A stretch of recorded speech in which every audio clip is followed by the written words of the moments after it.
آج ہم حضرت موسیٰ علیہ السلام کی زندگی کے ان اہم واقعات کا ذرا گہرائی سے جائزہ لے رہے ہیں جن کا ذکر ہمارے ذرائع میں ملتا ہے۔ جی خاص طور پر وہ فرعون کے ساتھ ان کا معاملہ اور بحیرہ احمر والا واقعہ۔ جی ہاں، وہ تو ایک بہت ہی غیر معمولی واقعہ ہے۔ ہمارے پاس جو مواد ہے وہ ان کی پیدائش سے لے کر فرعون کی تباہی تک جاتا ہے۔ بالکل۔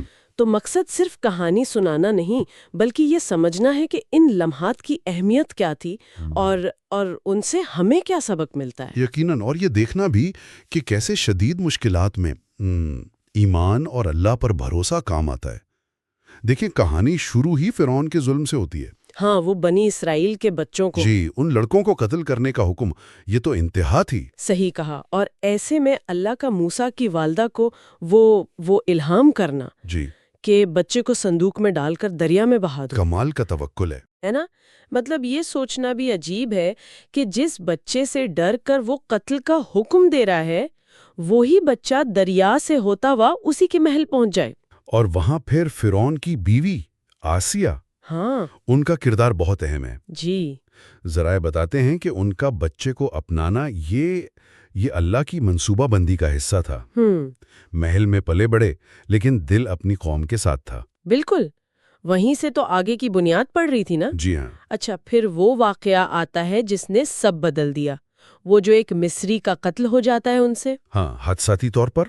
اور پھر انہیں مصر چھوڑ کر مدین جانا پڑتا ہے۔ وہ ہجرت ایک طرح سے فرار بھی تھا اور شاید ایک تربیت کا نیا مرحلہ بھی۔ صحیح، مدین میں پھر حضرت شعیب سے ملاقات، شادی۔ جی، اور وہاں ایک عرصہ گزارنے کے بعد جب وہ واپس آ رہے تھے تب وہ کوہ طور والا واقعہ پیش آیا۔ بالکل، وہ آگ دیکھنا، قریب جانا اور پھر اللہ کا براہ راست کلام کرنا، میں ہی تمہارا رب ہوں۔ سبحان اللہ، وہیں نبوت ملی اور حکم ملا کہ فرعون کے پاس جاؤ۔ اتنی بڑی ذمہ داری۔ جی، اور پھر وہ اپنے بھائی ہارون کے ساتھ وہ جاتے ہیں فرعون کے دربار۔ مطالبہ کیا تھا؟ بنی اسرائیل کی آزادی۔ سیدھا سادہ مطالبہ، لیکن فرعون کا تکبر وہ ماننے کو تیار ہی نہیں تھا۔ اس نے تو اسے جادو سمجھا۔ ہاں، اور چیلنج کر دیا مقابلے کا۔ مقابلہ بھی کیسا؟ جب موسیٰ علیہ السلام نے اپنا عصا زمین پر ڈالا، وہ اژدہا بن گیا۔ جی ہاں، اور وہ بھی ایسا کہ جادوگر فوراً پہچان گئے۔ اچھا، وہ کیسے؟ دیکھیں، وہ اپنے فن کے ماہر تھے، وہ سمجھ گئے کہ یہ عام جادو نہیں، یہ اللہ کی طرف سے ہے، اور وہیں سجدے میں گر پڑے۔ لیکن فرعون، اس پر کیا اثر ہوا؟ فرعون تو اور بھڑک گیا، اس کا غصہ، اس کا تکبر وہ اور بڑھ گیا۔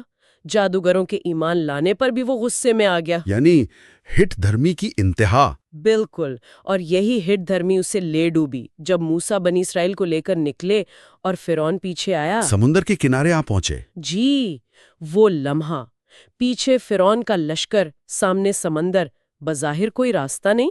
یہاں موسیٰ کا وہ جملہ ذرائع اسے بہت نمایاں کرتے ہیں، کلا ان معی ربی سیہدینی۔ ہرگز نہیں، میرا رب میرے ساتھ ہے، وہ راستہ دکھائے گا۔ کیا یقین ہے؟ اور پھر وہی ہوا، اللہ کو حکم آیا، عصا مارا سمندر پر، اور سمندر پھٹ گیا۔ دو حصوں میں پانی دیواروں کی طرح کھڑا ہو گیا اور بیچ میں خشک راستہ۔ ناقابل یقین منظر۔ بنی اسرائیل گزر گئے، اور جب فرعون اور اس کی فوج داخل ہوئی، پانی مل گیا اور وہ سب غرق ہو گئے۔ جی، ظلم کا انجام اور اللہ پر توکل کا نتیجہ۔ لیکن کہانی وہاں رکی نہیں، سمندر پار کرنے کے بعد بھی بنی اسرائیل کی آزمائشیں رہیں۔ ہاں، تورات کا ملنا، پھر وہ بچھڑے والا واقعہ، قوم کی نافرمانیاں، اور موسیٰ کا صبر۔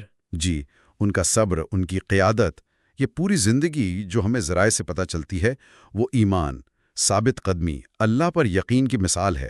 تو خلاصہ یہ نکلا کہ جب حالات بالکل ناممکن لگیں تب بھی اللہ پر بھروسہ رکھنے والوں کے لیے راستے نکل آتے ہیں۔ بالکل، سمندر بھی راستہ دے دیتا ہے۔ یقین سے کیا سیکھ سکتے ہیں؟ جی، یہ غور طلب بات ہے۔ وہ کون سی اندرونی طاقت تھی جو ایک شخص کو اتنے بڑے ظالم کے سامنے کھڑا کر دیتی ہے؟